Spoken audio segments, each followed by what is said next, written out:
Hi hello నమస్తే welcome to Andhraprabha. నేను ప్రశాంత్ కుమార్.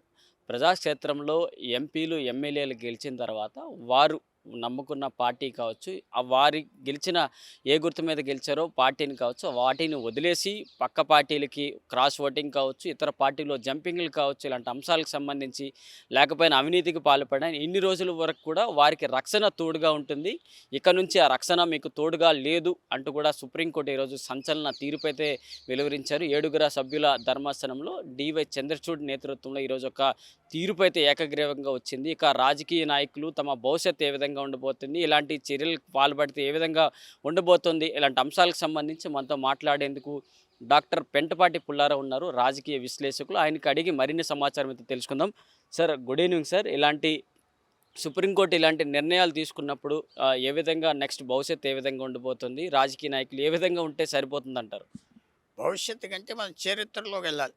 1998లో అప్పుడు 5 జడ్జీల బెంచ్ షిబు సోరెన్ కేస్, ముఖ్యమంత్రి, ఎంపీ ఆయనన్నీ చేసిన వ్యక్తి జార్ఖండ్‌కి. పివి నరసింహారావు గారి సమయంలో పివి నరసింహారావు గారు ప్రభుత్వాన్ని సపోర్ట్ చేశాడు, డబ్బులు తీసుకున్నారని కేసు వస్తే అప్పుడు ఆ టైంలో సుప్రీంకోర్టు ఏమన్నదంటే ఎంపీలకి, ఎమ్మెల్యేలకి రక్షణ ఉన్నది.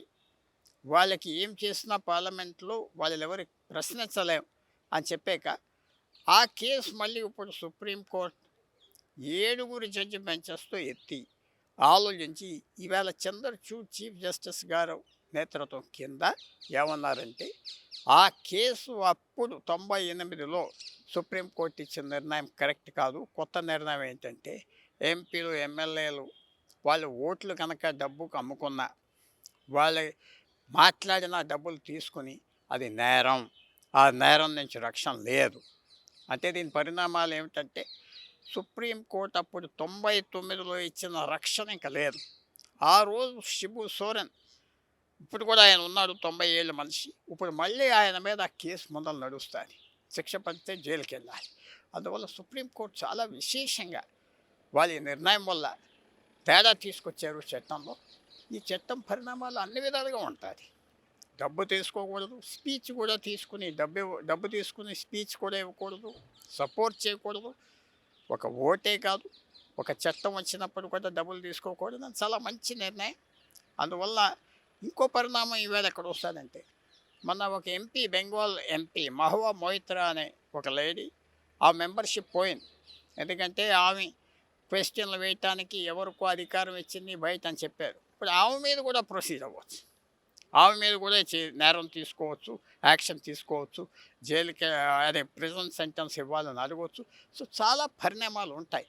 చాలా పెద్ద నిర్ణయం అని మనం భావించవచ్చు. సార్, ఇప్పుడే రీసెంట్‌గా రాజ్యసభ ఎన్నికలు కూడా జరిగాయి. అప్పుడు కూడా రీసెంట్‌గా ఒక పార్టీకి సంబంధించిన వ్యక్తులు మరొక పార్టీకి ఓట్లేశారు. అలాంటి పరిస్థితులు కూడా మరి భవిష్యత్తులో కూడా రాబోతుంటాయి. మరి ఇలాంటప్పుడు ఈ సుప్రీంకోర్టు ఈ జడ్జిమెంట్‌ని ఏ విధంగా చూసే అవకాశాలు కనిపిస్తున్నాయి? ఈ సుప్రీంకోర్టు జడ్జిమెంట్ ఇప్పుడు వచ్చింది, దానికి మాత్రం పరిమితి లేదు. ఆ చట్టం ఎవరైనా రాజ్యసభకి పార్టీకి వ్యతిరేకంగా వేస్తే అది అది ఆల్రెడీ సుప్రీంకోర్టు చెప్పింది, అది తీయటానికి వీలు లేదు. రాజ్యసభ ఎలక్షన్లో ఎమ్మెల్యేలు ఇష్టం వచ్చినట్టుగా వేయొచ్చు, ఎవరు ఆప్ చేయలేరు అని ఉన్నది కాబట్టి దాని మీద ఏం యాక్షన్ ఉండదు. కేసు మీద ఆధారపడి ఉంటుంది. ఒక ఎమ్మెల్యే ఒక పార్టీని వదిలేసి ఇంకో పార్టీకి వెళితే ఈ నిర్ణయం ఈవేళ అది పరిమితి లేదు. అది యాంటీ డిఫెక్షన్ చట్టం ఉన్నది పరిమితి దానికి వస్తుంది. ఏ నేరానికి, ఏ యాక్షన్కి వేరే వేరే చట్టాలు ఉన్నాయి, వేరే వేరే నిర్ణయాలు ఉన్నది కాబట్టి ఇది అంతవరకు లేదు. ఇది ప్యూర్గా డబ్బు తీసుకున్నావా లేదా అది కూడా రుజువు చేయాలి. అది ఎలా రుజువు చేశారు? పివి నరసింహారావు టైంలో వాళ్ళకి ఏదో పెట్రోల్ పంపులు ఇవ్వటం ఆ ఎంపీలకి, అలాంటి పనులు చేశారు కాబట్టి కొన్ని విధాలుగా ఎవరో డైరీ అక్కడ ఉన్న private secretary Shibu Soren private secretary అని బయట పెట్టాడు, రుజువులు ఇచ్చేది కాబట్టి దొరికారు. లేకపోతే కష్టం ఏంటంటే డబ్బు తీసుకున్నావా లేదా చూపెడతాం, రుజువు చేయటం చాలా కష్టం. కానీ ఈ నిర్ణయం మంచిది అని అందరూ అంటున్నారు.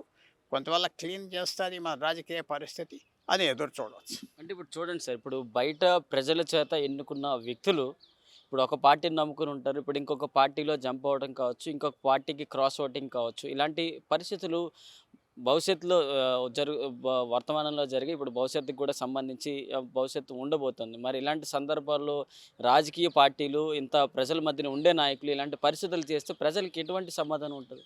ఒకటి అది వేరు, ఇది వేరు. మనది పార్లమెంటరీ డెమోక్రసీ. మన సిస్టమ్ బ్రిటన్ సిస్టమ్ మీద ఏర్పడి ఉన్నది, మర్చిపోకూడదు.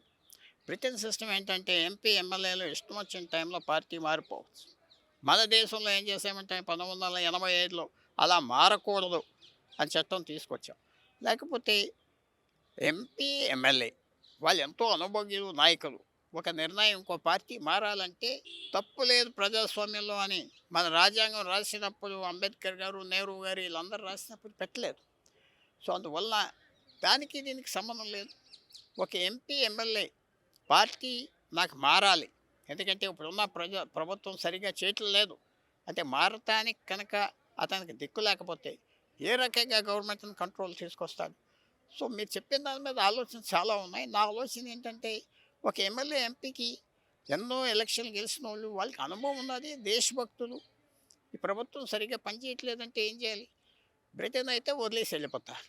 అందువల్ల అది కూడా మనం అన్ని విధాలుగా ఆలోచించాలి. సార్ ఫైనల్ సార్, ఇప్పుడు ఓటేసేటప్పుడు లంచం తీసుకుంటే ఈ సందర్భంలోనే వర్తిస్తుందా? మిగతా సందర్భాల్లో ఏమైనా వర్తిస్తాయో? ఓటేసినందుకు, స్పీచ్ ఇచ్చినందుకు, ఒక చట్టాన్ని సపోర్ట్ చేసినందుకు ఎవరి తరఫునైనా మాట్లాడి డబ్బులు తీసుకుంటే ఇది వర్తిస్తుంది. డబ్బులు తీసుకోకుండా నీ ఇష్టం వచ్చినట్టు చేస్తే ఇది వర్తిస్తుంది.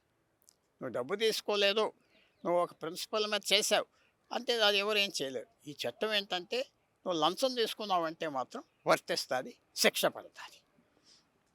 ఇది ఈరోజు సుప్రీంకోర్టులో 7 సభ్యుల ధర్మాసనం తీర్పు ఏ విధంగా ఉంది అంటే, ఇప్పుడు ఒక ఎంపీ కావచ్చు, ఒక ఎమ్మెల్యే కావచ్చు, ఇటు పార్లమెంట్లో, ఇటు అసెంబ్లీలో తన పదవిని ఏ విధంగా ఉపయోగించుకుంటూ ఇతర పార్టీల నుంచి క్రాస్ ఓటింగ్గా ఏ విధంగా వెళ్తుంటారో, అలాంటి సందర్భాల్లో డబ్బులు ఏవైతే ముడి తీసుకుంటారో అలాంటి సందర్భాల్లోనే ఈ కేసు వర్తిస్తుంది.